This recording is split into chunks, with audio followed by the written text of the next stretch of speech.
to keep myself occupied, and I joined the multicultural leadership program and went through that to meet new people in the community.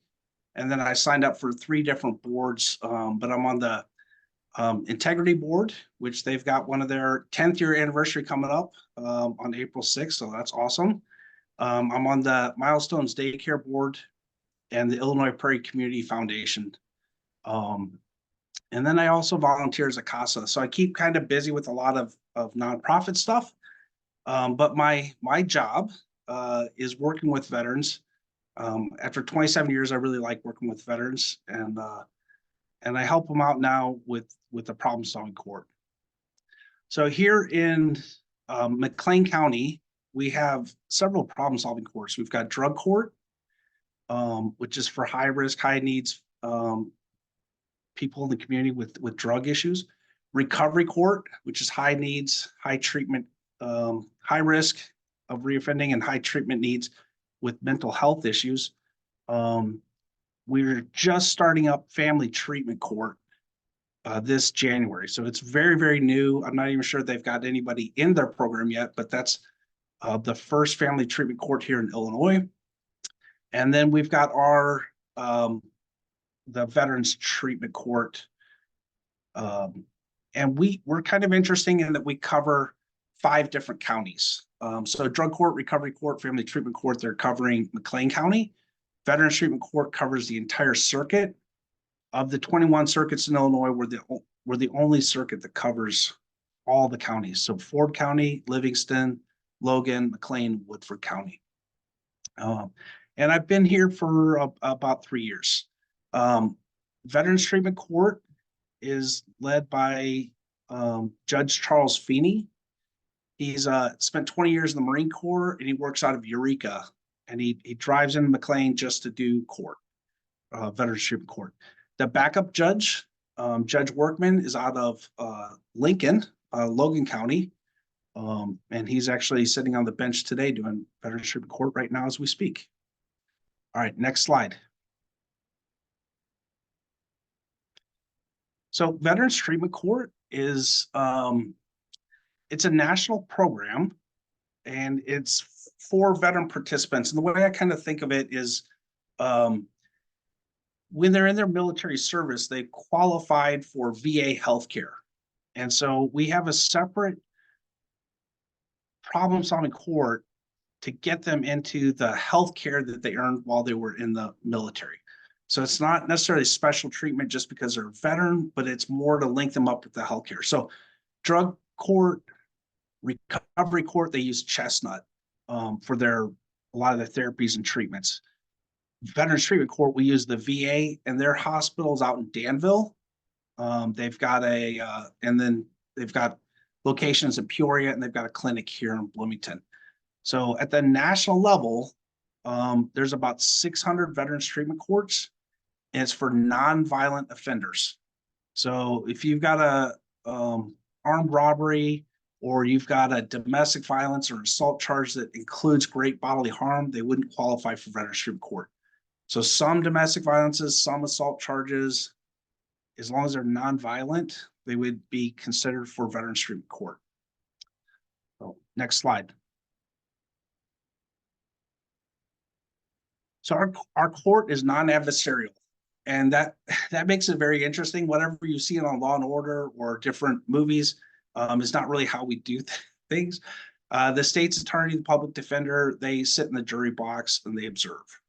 The veteran walks up and talks directly to the judge for 3 to 7 minutes. They'll say something like, hey, this week was really good. I got a new promotion at work.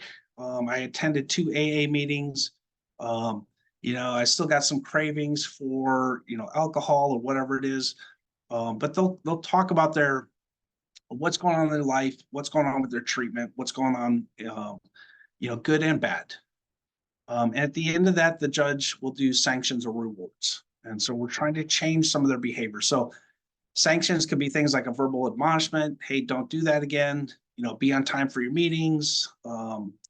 It could be additional monitoring, like, hey, come in and do You're going to do drug testing every day this week for a week. We're going to do a scram monitor, which is an ankle bracelet that tests for alcohol. It could be, home visits, things like that, additional monitoring. We could have them write an essay on like why they used again, or what were their triggers, or what they could do different next time. Or we've had people write things like on codependency or other things that are out there. We can also do a flash jail sentence, 1 to 4 days in jail, maybe a little bit longer. But it kind of gives them just a quick jail. If they stay in jail too long, then they get comfortable with it, and we don't want them thinking that they can do jail on a permanent basis. So just a quick in and out is usually enough to get their attention, to get them focused in on treatment. Rewards can be things like verbal praise, gift cards, travel passes where they can leave the state. And the big reward is obviously graduating.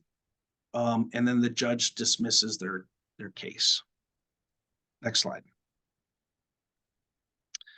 So our goals, we've got basically 4 goals, and then we've got several objectives underneath them, but I'm not going to dig into those too much.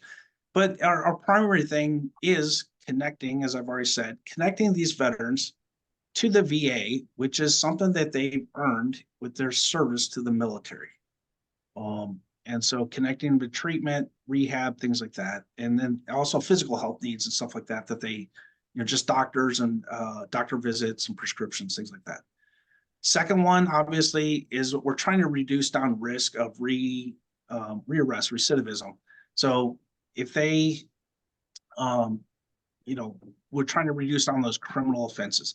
The third one is to enhance their ability to connect with the community. And the last one, obviously, is being cost effective and being good stewards of the money.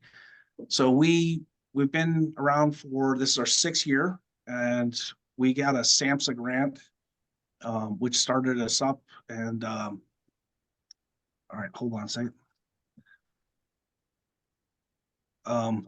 Okay, sorry, I saw a message in there, wasn't sure what. So we've got a SAMHSA grant, and that's helped cover us the first several years. And right now we're coming off the grant. So next slide. So on the team, we've got a judge, a backup judge. We've got the state's attorney, public defender. When they plea into the program, they will sometimes have a private defense attorney. And then from there, once they're in the program, they do their plea, then they use the public defender. So we really help do this at a lower cost by letting them use those public defenders.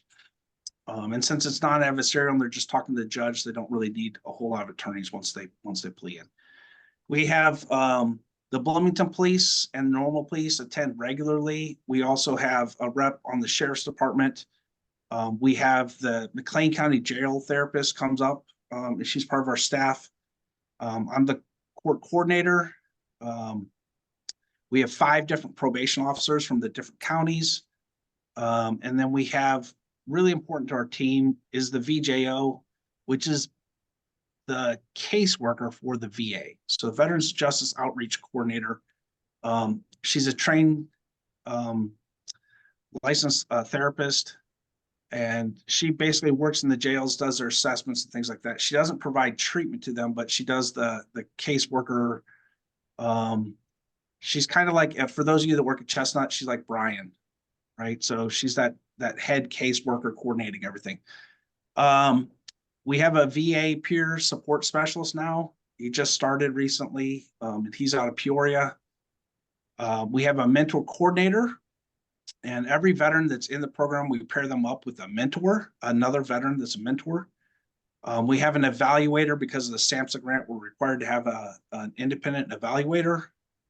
And then obviously we've got the mentors, and then we've got the justice involved veterans in the program. Next slide. So currently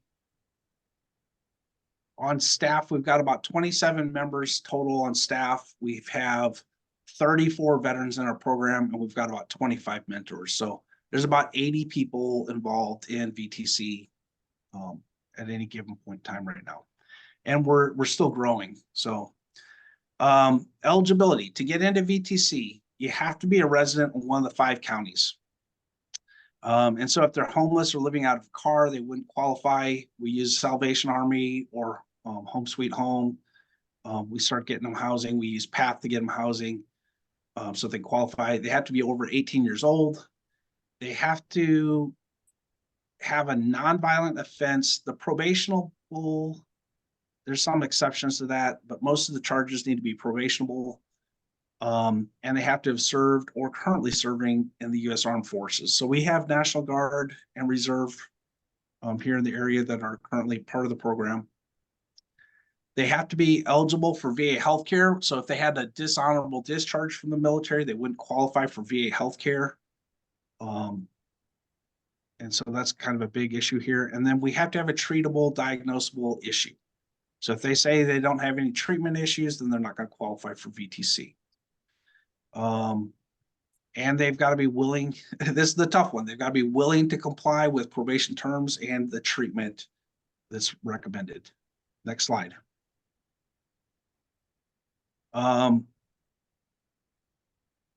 We want things, the types of charges are important because we want things as open as possible that treat as many veterans as possible. So if you have a veterans treatment court that says they don't take DUIs, that would be, you miss out on a lot of veterans. And so we want these nonviolent crimes, and it's fairly broad here in our community.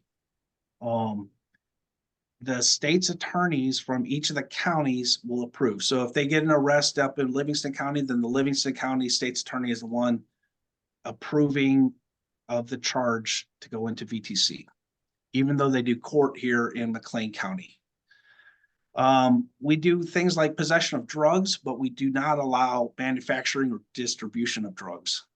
The judge looks at that as harming the community. And again, we are a nonviolent charges. And so any type of harm to other people, he doesn't really support them coming into the program.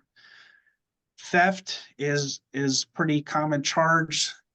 They're stealing things to help support their substance use habit. And so again, it's low dollar amounts. So shoplifting, things like that. But if it's, if they stole like $50,000, that would not be something that Judge Fried will bring in. DUIs are included, but not if there's a fatality or a serious injury. Same thing with assault and domestic charges. As long as it doesn't include great bodily harm in the charge, then it'd be included. We have a lot of firearm charges. So people in the military are comfortable with weapons, but they are not using the firearm in the charge, the charge, right? So if it's typically things like not having a FOID card or a concealed carry, if they use the firearm during the theft or something like that, then they wouldn't be eligible for VTC. Next slide. Types of treatment, right? So we open up the types of charges. We want to open up the types of treatment as much as possible to allow people in. So we cover everything from substance use is a really big one, PTSD. It could be combat PTSD. It could be childhood traumas. It could be, being in a car accident. We're pretty open on the types of trauma that we treat. Mental health issues, bipolar, schizophrenia, anxiety, depression, all the normal mental health things that we see in the other courts too.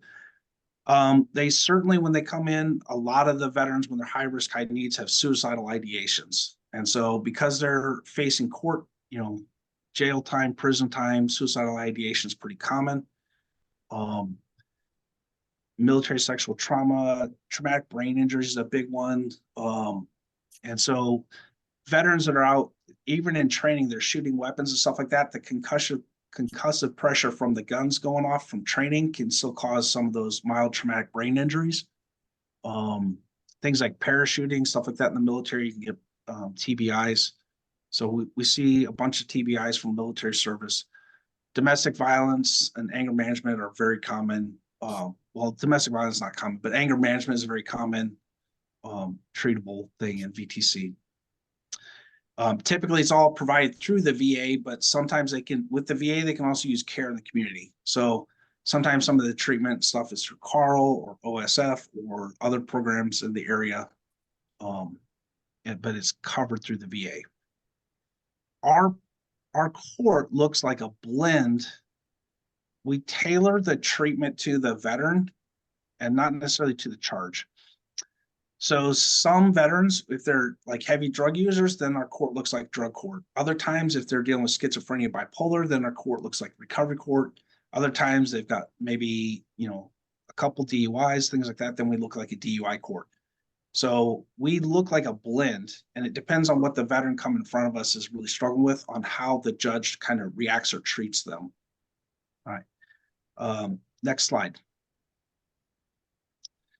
Probation, this is important. So up in probation, we do random 25% testing, and it's done by a computer. So we're always concerned with kind of equal opportunity issues and making sure that we don't feel like we discriminate against anyone. So we've got they do a 25% chance is computerized, and they do a screen line. They call in at 6 a.m. and they'll find out if they need to be screened that day, and then they come in and test early in the morning. But it's randomly done. It's the same as drug court and recovery court. It's all randomly done. And then we can also use things like Scram or GPS monitors to monitor them, and home visits. Next slide.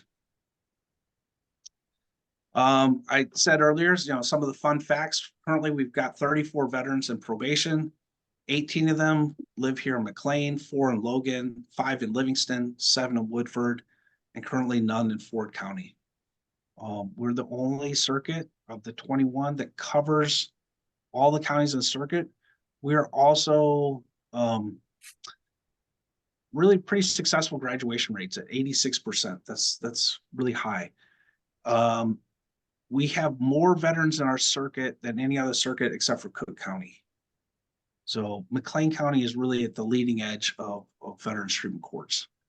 And I mentioned earlier, we've got 600 of them nationwide. Next slide. How you can help, right? How you can help VTC. I would much rather help them before they get a charge. So just talking to veterans that are isolated or struggling and encouraging them to go out and get help through the VA or connect with the systems before they get arrested. That's the biggest way I would love for people to help veterans. Get them the treatment before they come to the court systems. And then if they are involved in the court systems, just let them know that they might be eligible for VTC, that they can come check out our program, that they can come talk to us. Our court is open to the public, and so they can come watch a court before they plea into it. They can see how we run things. They can come talk to us. We're very open and connecting with them. And then finally, if you're another veteran, we're always looking for volunteers to mentor the veterans, and you just reach out and talk to another veteran for, a couple times a month. You can text or phone call or go have some coffee with them and just talk to them. And those are the 3 ways that I'd love for people to be able to help. Next slide. That was a bunch. I kind of went through it fast and furious here. Yeah, I really like this. An electronic copy of the R&R form that went. Sorry, I didn't hear that. Does somebody have a question? Amy, I believe that you were unmuted. I'm not sure if it was on purpose or intentional. I do have a question, but that wasn't me. It's a moment ago. Go ahead, Can Michael. Can we close down the screen and show the cameras again? Yeah, I'd rather just talk to you guys now.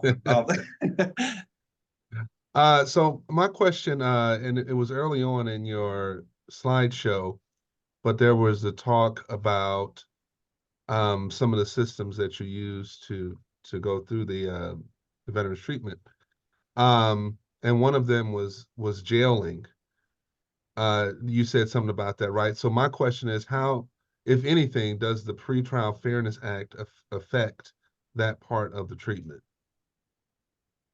Those are excellent questions. So the Pretrial Fairness Act, I don't deal with that too much, but it's only been around for about 6 months now where they've really been dealing with it.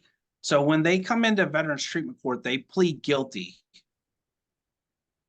And so part of their pleading guilty and their probation, they, let's say you've got your second DUI or something like that. When they plea in, they may get sentenced to 180 days of jail time that the judge suspends and doesn't, we're not going to send you to jail.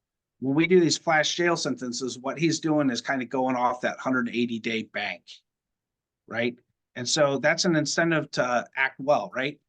If you don't act well, there's 180 days of jail plus whatever your felony charge or misdemeanor charge is. So you may have 2 to 7 years in prison that you're looking at for a felony and that 180 days. So they plea in. We tell them if you follow treatment, you don't have to pay fines. You don't have to go to jail. You don't have to do all this stuff. But the judge kind of holds that in reserve, and then he'll use a couple days of jail time.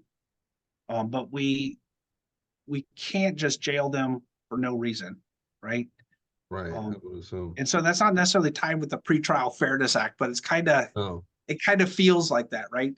Well, I thought you clarified it, because if they plead guilty, then it's not pre-trial, it's post-trial. Right. Yeah. So that's the difference, is that the judge has that time to play with. So thank you. That was a great answer. Thank you.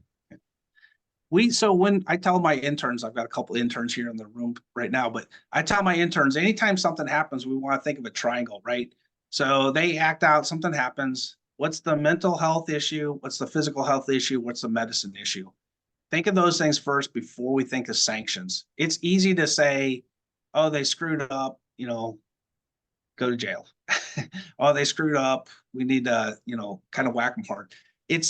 We're a treatment court. We need to think about treatment before we think about court. And that can be hard when they're when they're really struggling.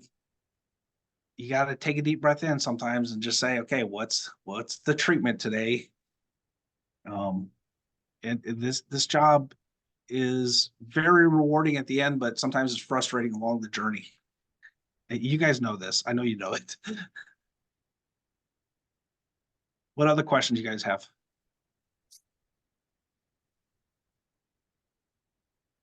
There's got to be a couple more questions. I don't have a question, but I love that triangle analogy. So I routinely make up stuff at the national level. That is not a national level standard. That's just how I think of it. And I think that they should. So I went through the training and I helped teach at the national level for problem solving courts and stuff like that. But these are super common for a lot of the courts to want to get into sanctions. But I like the idea of the triangle. Stop, think about what we're going to do. We had a veteran that he'd been a Vietnam veteran, drank every day for 50 years. And when we came in, we didn't think he would, high risk, high needs. Can this guy even do the program, right? Like, you're questioning, is he going to be able to be sober? This is so hard. And he was sober for 8 or 9 months. And then he had a weekend where he drank. And he had on Friday night, he got a toothache. And if you guys know anything about tooth pain, it's awful. And you say, hey, he's not following the treatment. He's drinking, you go, well, there's a physical health need there. He needs to go to the dentist, right? We can sanction him all day long. We can send him to jail. As soon as he gets out of jail, he's still going to have the dental issue. Send him to the dentist, stand him back up on his feet, get him going again. Right? So it's really pretty cool to see that. And then the other piece, and I didn't really talk about this too much, we try to connect them with resources in the community. So there's a veterans retreat outside of town. We send veterans out there to go to the retreat, kind of calm down, think about life a little bit. There's tiny homes that the veterans, we placed a couple of homeless veterans into tiny homes down to Lincoln. So getting them housing and to watch those veterans, once they get stabilized, they do really, really well. Helping them get jobs, helping them connect in the community. And that was one of those goals that we talked about, right? But it's more than just being up here on probation, watching them do your analysis and then send it to the judge if they're positive or negative, right? Connecting with the community and those services in Intercept 0 is super important. And it's one of the reasons why we have such high success. So we've got to get out of Intercept 3, if you guys know what I'm talking about, right? Sequential intercept model. Probation's in Intercept 3, trying to connect them in the community, and Intercept 0 where they're healthy community members. We do that by getting off the probation floor, by being out in the community, connecting with those resources. Awesome. Thank you so much, Del. Are there any other final questions or thoughts for Del before we move along in our presentation today?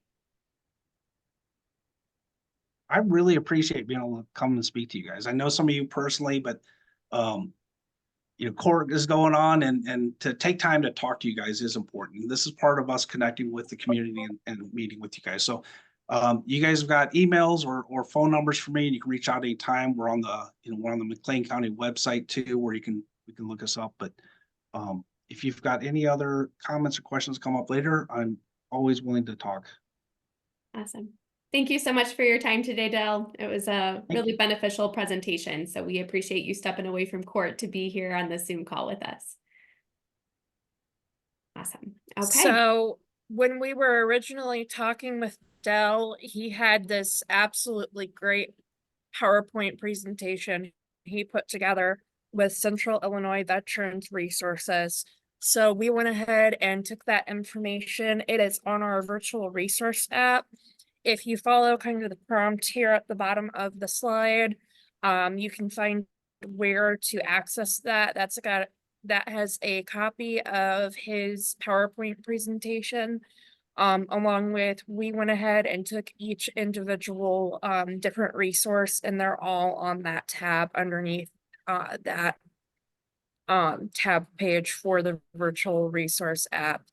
I really have to give my hats off to Del. That's great information. Like, that is so much better than I could have put together. We're trying to have resources that are specialized for specific groups and demographics, and this was something that was very needed on the app. And I'm very grateful for the fact that we could showcase that. And they don't have to be a VTC to use these resources. I want to be very clear that this is for these are veteran resources, not, obviously the VTC members would qualify for some of that stuff, but this is any veteran. If they've served, they can go out and get help at these locations. So thank you for sharing that. All right, we're gonna transition into some ROSC updates. So we wanted to go ahead and give a couple updates on our rural community outreach efforts. We're going to be doing another round of outreach bags to the rural communities, and we're going to go beyond probably the 8 or 9 communities we've been focusing on. We've got all kinds of items that are more warm weather, hot weather items like hats, sunglasses, cooling towels, like sunscreen, that kind of stuff. And we're also going to be including resources within the bag, and we're going to do another round of Narcan. Something we are very excited to be presenting is we're going to be doing our first in-person rural McLean County Sober Social event. And we are going to be doing that in Leroy. We've been scoping out a couple of different spaces there. They have a senior center that Barb and I went to within the last couple of weeks that was very open to being a community partner. And we're also looking at partnering with maybe one of our local art nonprofits, I think probably Illinois Art Station, to go ahead and bring a creative painting event out there. Thank you, Kat. And I will make mention, we are looking at May timeframe to potentially doing that painting event. Oh, thank you, Terry. Date and time are established. We'll be sure to send out the save the date for everyone.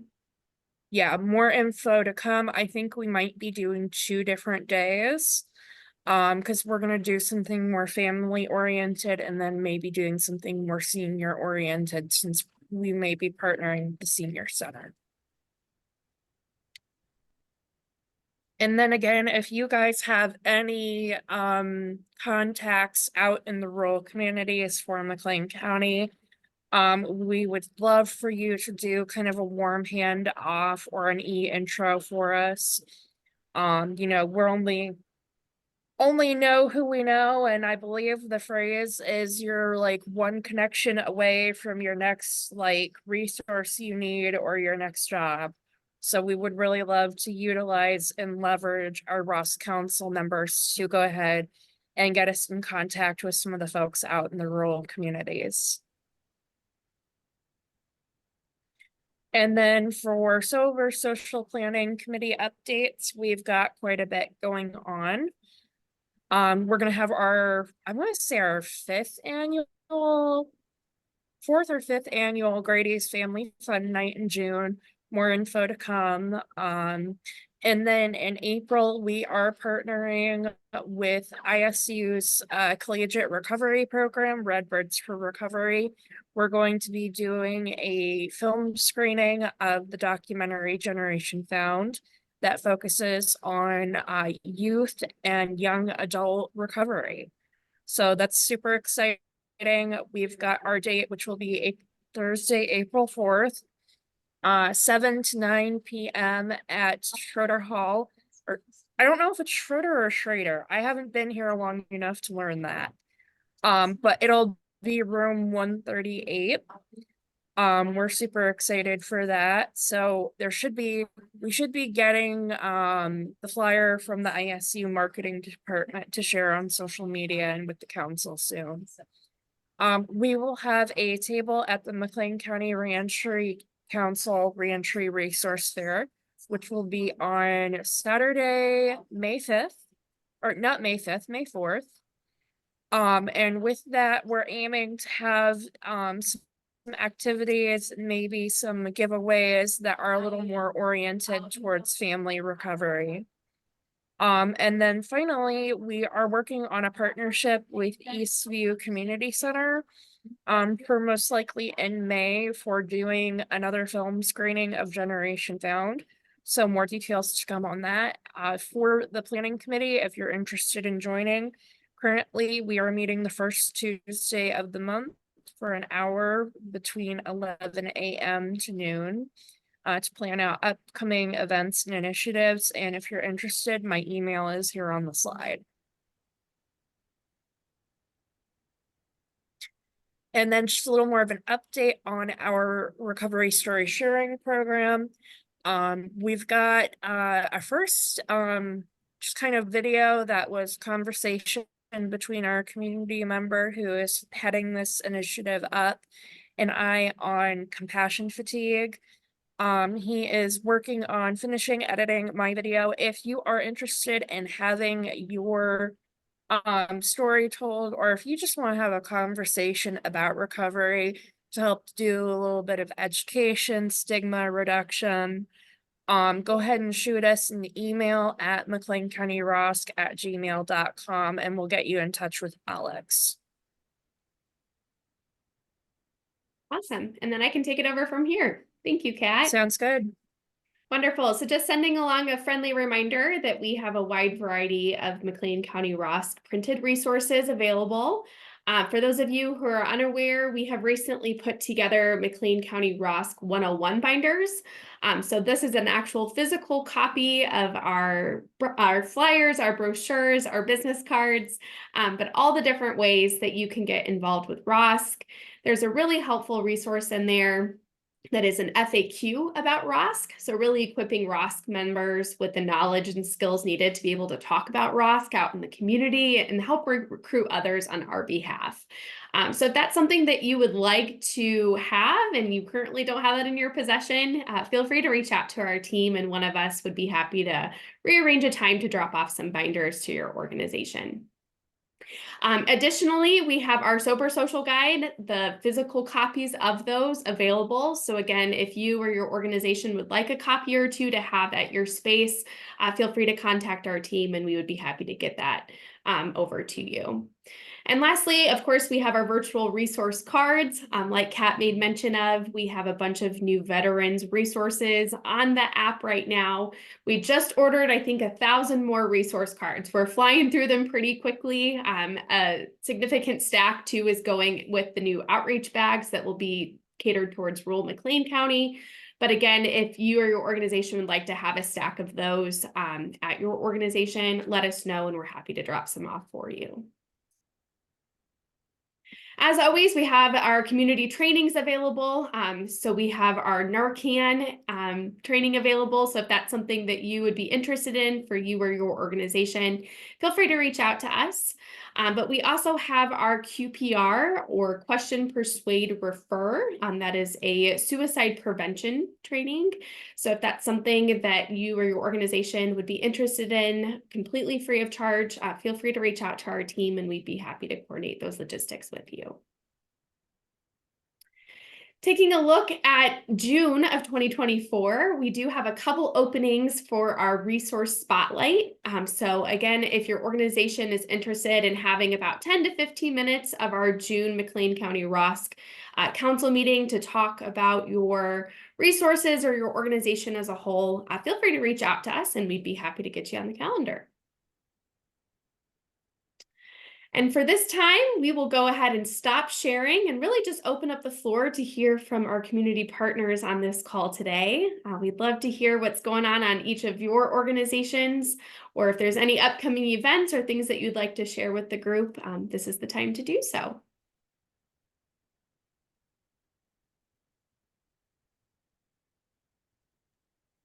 I'll jump in. This is Don Mahana from Integrity Counseling. We are excited that we'll be celebrating our 10th anniversary. Technically, that happens on April the 1st. We've got two events coming up. One is a ribbon cutting with the Chamber of Commerce at our location at 502 South Morris on the 2nd at 11:30 a.m. But the big thing that's coming up is our open house and celebration, and it's being hosted at First Christian Church of Bloomington. Going to have an open house from 1 to 4 p.m. and we're hoping people will come and have a piece of cake and have some conversation, learn a little bit more about integrity, and have some great conversation with other members of the community. At 2 p.m. we'll have a presentation and volunteer recognition. So we hope you all can come. Awesome. Thank you, John. Do you have any flyers or save the dates available for those upcoming events? Yeah, we'll send you an email and you can pass that out to the team. Perfect. We'd be happy to do so. Thank you. All right. What other updates are out there, things that we'd like to share with the group? Hi everyone, I'll go ahead and share. I'm Erica from the Prescription Playbook. We're an opioid and fentanyl prevention, education, and awareness campaign with lots of free resources, but I'm here to talk about Drug Take Back Day. The DEA hosts 2 annual Drug Take Back Days every year, and we're already like 5 weeks out from April's. It's April 27th, so if anyone is looking for resources on safe disposal, cute stickers that promote safe disposal, at-home safe disposal kits, please let me know. And then I'm also super excited to announce that as an organization, we kind of have a sister project, and together we have a website called ILHPP Academy, where we have a bunch of free short courses for educators, for students, for athletic trainers that go over topics like leadership, nutrition, sleep, fentanyl and counterfeit pills. They also have recordings of some of our old webinars. So really quick, I'm going to throw in the chat a link to where you guys can access our drug take back resources, like of course for free, and we can get it sent to you super easy. And then also the link to our ILHPP Academy, if you guys can check it out, and recommend it to any teachers looking for resources. Thank you. Amy, do you have a question? I think probably just another update from Amy then. Awesome. Thank you, Erica. I'm actually envisioning that maybe we can throw some of those DEA resources in our outreach bags for rural McLean County and just kind of getting that information out there. So we'll be in touch with you off this meeting. Yes, awesome. Awesome. All right, Amy, did you have an update that you'd like to share? I did. Sorry, I had a phone call, so I hope that's what we're doing right now. Yes, go for it. So I'm Amy Hopper, the Behavioral Health Program Manager for the Health Department. And so I am one of the staff people for the Board of Health, specific to behavioral health. And so as of yesterday, they did release a request for proposal for 6-month funding. An agency, a nonprofit, or another government entity can request up to $77,000. It's a one and done. So they have some money left over that still needs funded out this year. So it wouldn't be something that would be able, like if you're looking for program sustainability, but it can be used for multiple things, just really anything within behavioral health, like training for staff, any type of like resources, innovative projects, et cetera. So just wanted to share that. And so the contract will be the second half of the year. And so if anyone is interested in any and seeing the RFP, they can definitely, I put my name in chat. I put my name and email in the chat. So if anyone has any questions, they can definitely reach out to me. Awesome. Thank you, Amy. And the ROSC did send out information yesterday regarding that communication as well, but we're more than happy to throw that in the minutes for today's meeting as well.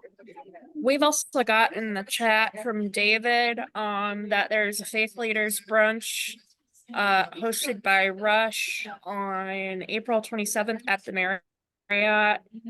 David, is that going to be at the Bloomington Normal Marriott in Uptown Normal? And you can just put your answer in the chat. I believe some more communication will be forthcoming with that. He did say yes, it will be at the Bloomington Normal Marriott in Uptown. So we're happy to share that information once we gather it. Awesome. Thank you, Mr. King. Any other updates that folks would like to share today? I have one thing. My name's Hannah Lombardi, and I'm an intern at Brightpoint with the Parents Care and Share program. Coming up in April is Child Abuse Prevention Month. So we do a Blue Bow campaign. So if you see blue bows around in April and people wearing blue shirts, it's most likely to raise awareness for that. So April 5th is Wear Blue Day. If anyone wants to participate, that would be great. Thank you, Hannah. We appreciate that update.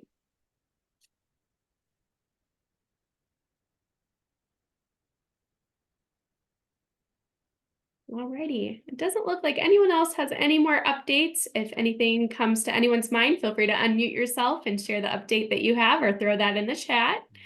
We'll go ahead and conclude our meeting for today.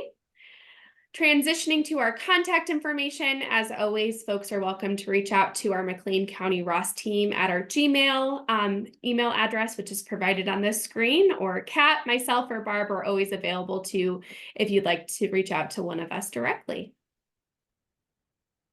Our next meeting will be Tuesday, April 16th from 3:30 to 4:30. So we hope to see many of you there. The Zoom link will remain the same. But again, as we move forward in the days ahead, if you would like some of those physical materials that we talked about earlier, feel free to reach out to our team and we're happy to get those over to you. Or if there's anything that we can help promote on your behalf, feel free to send that to us and we'll make sure to send that out to the council. So if there's no other updates or things to share at this time, we'll go ahead and conclude our meeting for today. Thank you all for joining us, and we hope you have a wonderful rest of your day.